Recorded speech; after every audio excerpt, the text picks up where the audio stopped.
Precisamos falar sobre o Crystal Palace, um pequeno time do sul de Londres, fundado em 1905, mais conhecido como The Glazers, ou no bom português, os Vidraceiros.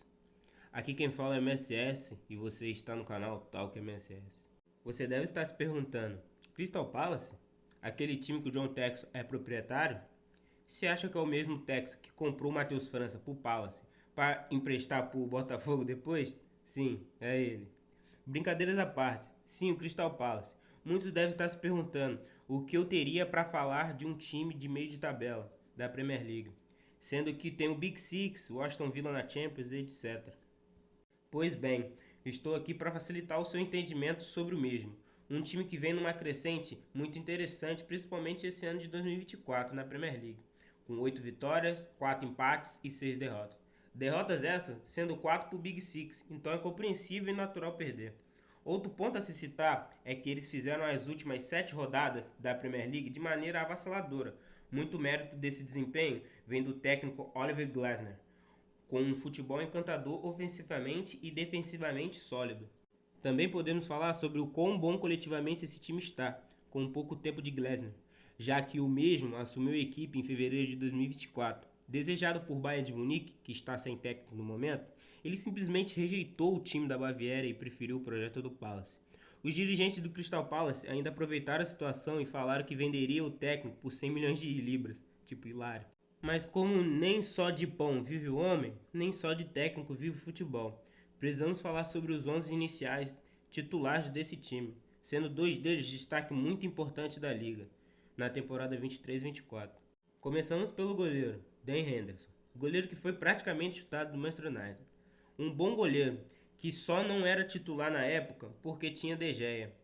A melhor coisa para ele foi essa transferência, titular absoluto do time e para mim reserva imediato da seleção da Inglaterra, atrás apenas do Pickford. Indo para a linha de 3 na zaga, começamos com Joaquim Andersen, dinamarquês de 27 anos, capitão do time com um passe de bola longa de invejar. É cada virada de jogo da linha defensiva que você se pergunta se o Xabi Alonso voltou a jogar e virou zagueiro. Aqui eu dei aquela forçada, né? Mas dá uma relevada. Além dessa característica dele, ele é muito bom zagueiro. Não é nem o Van Dijk, mas cumpre bem o seu papel. Ao lado esquerdo e direito de Anderson, temos Chris Richard, estadunidense de 24 anos, e Nathaniel Klein, esse já mais veterano, inglês de 33 anos. São zagueiros comuns, mas com um esquema de 3 zagueiros, potencializam eles na medida do possível, os tornando oks, sem comprometerem tanto o jogo. Agora vamos para as laterais barra alas. Começamos pela direita, com Daniel Munhoz, colombiano de 27 anos, que faz o papel de ala muito bem, vai e volta na mesma intensidade.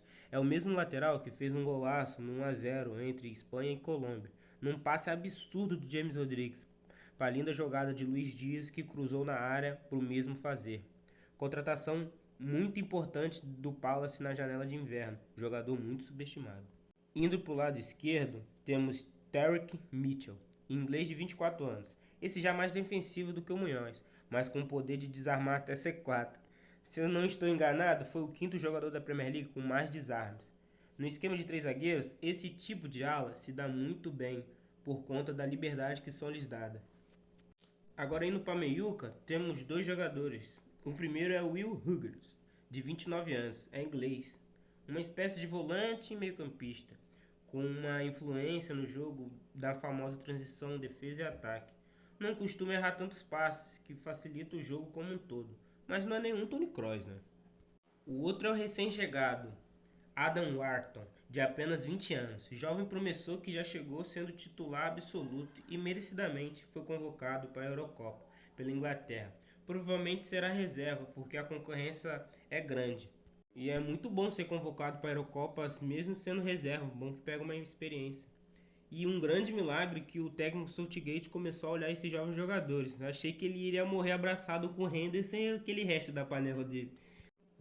Deram um cérebro finalmente para esse técnico.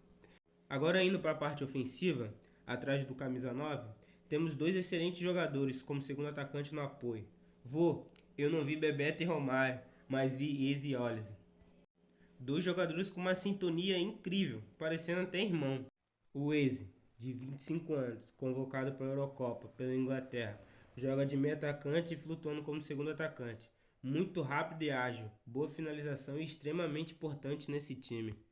Do outro lado, para mim, o principal jogador desse time, Michael Wallace, de apenas 22 anos, francês que atua como ponta direita, meio atacante e flutuando entre a ponta e o meio campo como segundo atacante.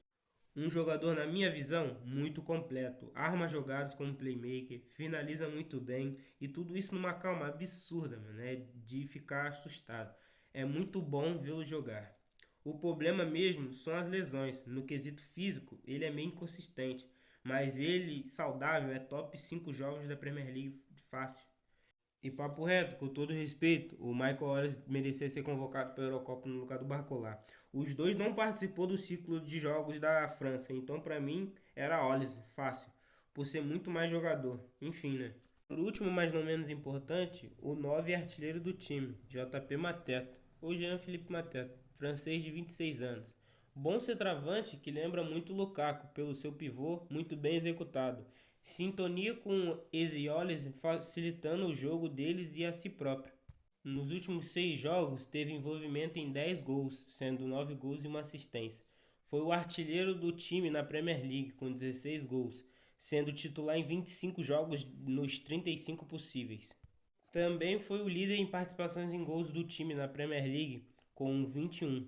Logo abaixo vem Olise com 16 participações em gols em 19 jogos e fechando o pódio com Eze com 15 participações em gols em 27 jogos. Cara, sendo sincero, é um bom time, cara, que vai brigar por competições europeias na próxima temporada. As minhas principais contratações seria a permanência de Eze e Olise, sem sombras de dúvida. E o problema do time muito era pelo técnico. Agora tem um técnico decente. Então vai dar pra fazer um bem bolado na próxima temporada. Se você assistiu aqui até o final, deixe seu like. Se não gostou, deixe seu dislike também. O importante é interagir. Aproveite também e deixe sugestões futebolísticas no comentário de conteúdos que eu posso trazer no próximo vídeo. E também do que eu posso melhorar ao decorrer do tempo. É isso, um grande